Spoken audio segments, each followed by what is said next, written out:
All of you doing good. और आज मैं लेके आया हूँ त्रिकोणमिति क्लास 10th का त्रिकोणमिति चैप्टर, जिसे इंग्लिश में हम ट्रिग्नोमेट्री के नाम से जानते हैं। ये चैप्टर बहुत ही इम्पॉर्टेंट है और आपके बोर्ड में ये 10 नंबर का पूछा जाता है। और ये बच्चों को इससे समझने में बहुत कठिन लगता है क्योंकि ये नया टॉपिक रहता है। तो हम आज आपको इसको बेसिक से शुरू करेंगे और हाई लेवल तक के आपके क्वेश्चन लगवाएंगे। और देखिए, हम इससे शुरू करते हैं। त्रिकोणमिति, इसका शाब्दिक अर्थ समझते हैं। त्रिकोण मिति, जिसे इंग्लिश में कहते हैं ट्राइगोनमेट्री।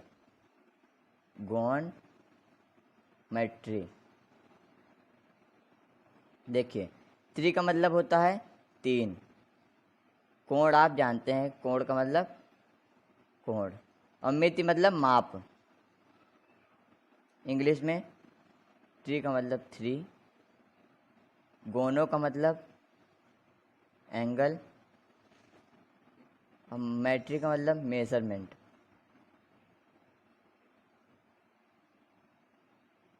इसका मतलब क्या हुआ? ऐसा त्रिभुज जिसके 3 भुजाएं हों और 3 कोण हों, तो इसको हम इस त्रिभुज को समकोण त्रिभुज कहते हैं, जिसमें समकोण मतलब एक एंगल 90 डिग्री का हो। और हम इसी आधार पर हम त्रिकोणमिति का अध्ययन शुरू करेंगे। अब इसमें आप जानते हैं, जो समकोण होता है वो जिस त्रिभुज में एक कोण समकोण होता है उसे समकोण त्रिभुज कहते हैं।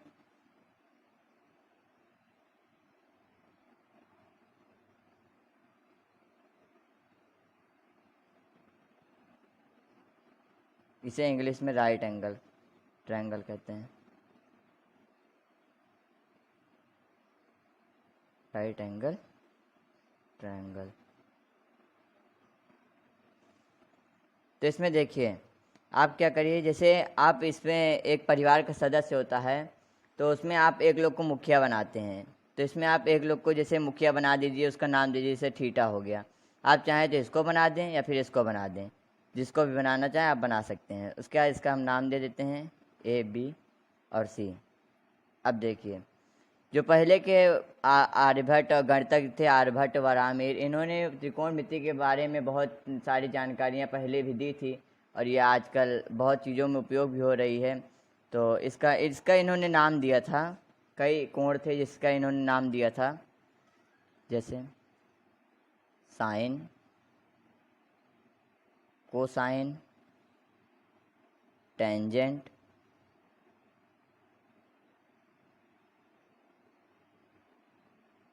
और हिंदी में ज्या, कोज्या, स्पर्शज्या,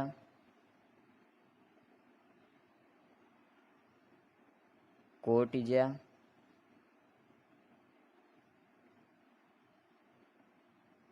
सॉरी ये कोट स्पर्शज्या होता है, कोट स्पर्शज्या,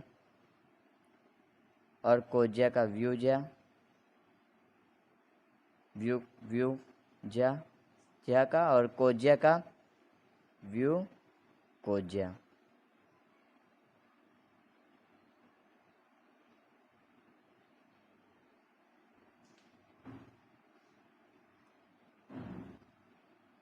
टेंजेंट का उल्टा होता है कोटेंजेंट, साइन, और इसको हम कहते हैं सेकेंड कोसेंट। इसे ये सब इंग्लिश में होता है। अब देखिए, हमने आर्यभट्ट ने ये बताया कि जो ये साइन है और कोसाइन है, जैसे इसको पढ़ने में हमें दिक्कत होती है। हम अगर कोटेंजेंट कहेंगे तो समझने में हमें दिक्कत होगी। तो इन्होंने इसका शॉर्ट फॉर्म दिया। जैसे हमारे घर में सबका नाम होता है, जैसे दीपांशु किसी का नाम है तो इसको दीपू बुलाएंगे, ज़्यादा आसान पड़ेगा। तो उसी अनुसार इसमें है। तो इसमें अगर साइन को हम इन्होंने शॉर्ट फॉर्म में नाम दिया, साइन को साइन, कोसाइन को कॉस, टेंजेंट को टेन, और कोटेंजेंट को कॉट, और सेक एंड को सेक, और कॉसेक एंड को कॉसेक। तो ये इसको इन्होंने नाम दिया इस सारी चीज़ों को।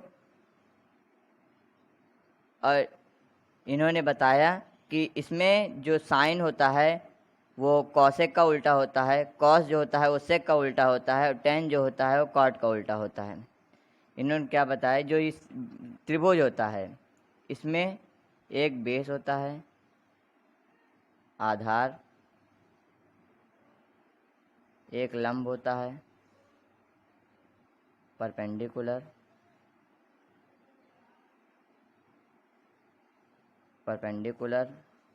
और एक कर्ण होता है हाइपोटेनियस। अब देखिए इसमें इन्होंने क्या बताया, साइन बराबर लंब बटे कर्ण। अभी हम आपको इसकी ट्रिक भी बताएंगे। कॉस बराबर होता है आधार बटे कर्ण, और लंब बराबर होता है टेन बराबर होता है लंब बटे आधार।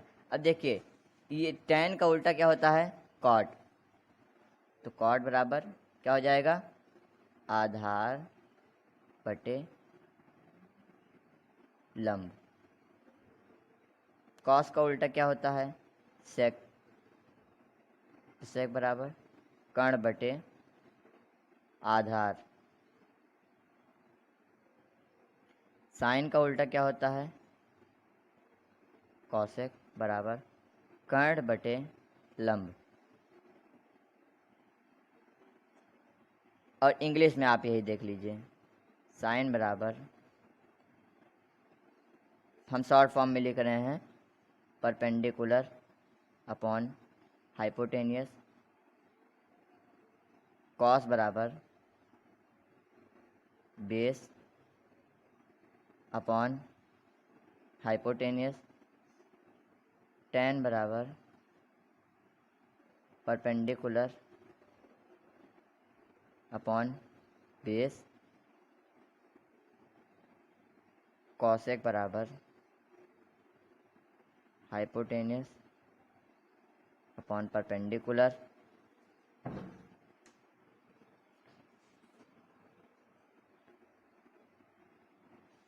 सेक बराबर,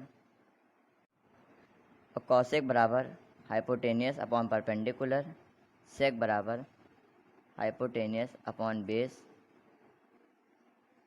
कॉट बराबर बेस अपॉन परपेंडिकुलर। तो देखिए आपको आप इतने सारे फार्मूले कैसे याद करेंगे, तो इसके लिए हम एक ट्रिक, उन्होंने एक ट्रिक बताई थी। जैसे यूपी बोर्ड, जो यूपी बोर्ड वाले बच्चे हैं उनके लिए हो गया लाल बटे कक्का, इन सारा सूत्र याद करने का तरीका। और जो सीबीएसई बोर्ड वाले हैं उनके लिए हो गया P B P upon H H B. तो देखिए कैसे, आप इसको नाम दे दीजिए साइन कॉस टेन, टेन का उल्टा कॉट, सेक कॉसेक। अब देखिए साइन का उल्टा क्या होता है, कॉसेक, कॉस का उल्टा क्या होता है, सेक, और टेन का उल्टा क्या होता है, कॉट। अब इसका फॉर्मूला कैसे बना, देखिए साइन बराबर लंब बटे कर्ण हो गया, लंब बटे कर्ण यानी कि perpendicular upon hypotenuse, English medium के बच्चों के लिए परपेंडिकुलर अपॉन हाइपोटेनियस। कॉस बराबर हो गया base upon hypotenuse, base upon hypotenuse. ऐसे सारे फार्मूले हैं। और जब हम नीचे जाने लगे यानी कॉट का फार्मूला, तो हमारा हो जाएगा बेस अपॉन परपेंडिकुलर, और सेक का हो गया हाइपोटेनियस अपॉन बेस। तो इसी तरह हमारा फार्मूला इससे आसान हो जाता है। और आपको ज़्यादा वैसे याद भी नहीं करना है, अगर आप फार्मूला से ना याद करना चाहें तो साइन कॉस और टेन का याद कर लेंगे, तो बाकी उसका उल्टा ही होता है। अब देखिए इसका जो मुखिया था उसको तो हम कहीं छोड़ नहीं सकते, जिसको हमने थीटा माना था, तो इसके आगे, सबके आगे थीटा लगा दीजिए, थीटा।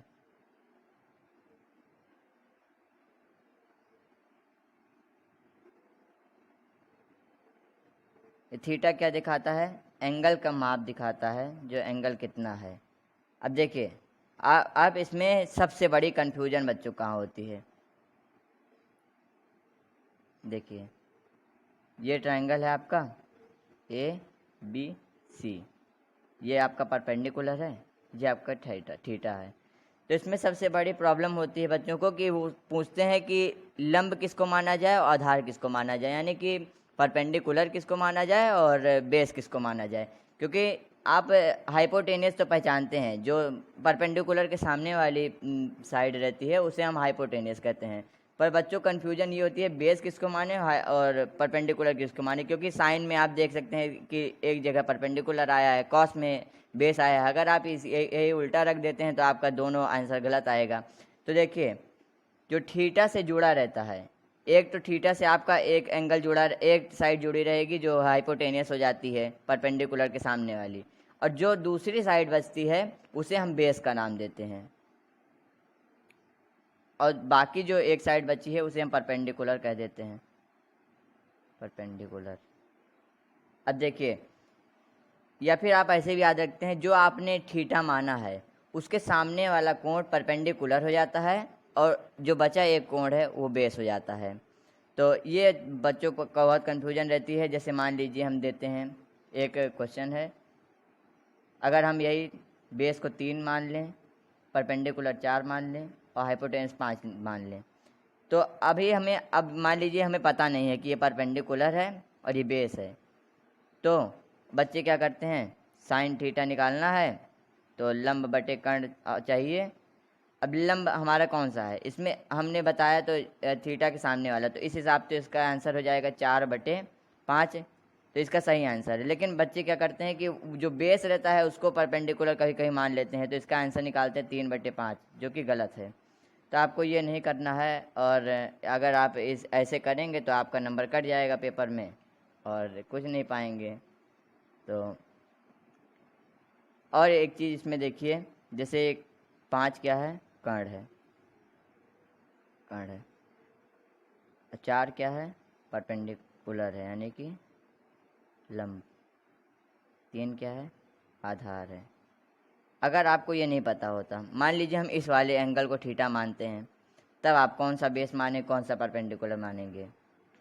अभी जो हमने बताया थीटा, थीटा जो हम मानते हैं उसके जस्ट सामने वाली अपोजिट साइड जो होती है वो परपेंडिकुलर हो जाती है, तब ये परपेंडिकुलर हो जाएगा और ये बेस हो जाएगा। जो थीटा से एक लगा होता है हाइपोटेनियस और एक लगा होता है बेस, तो ये बेस हो जाएगा। फिर तब आपका आंसर ये वाला सही होगा, तब साइन थीटा के लिए।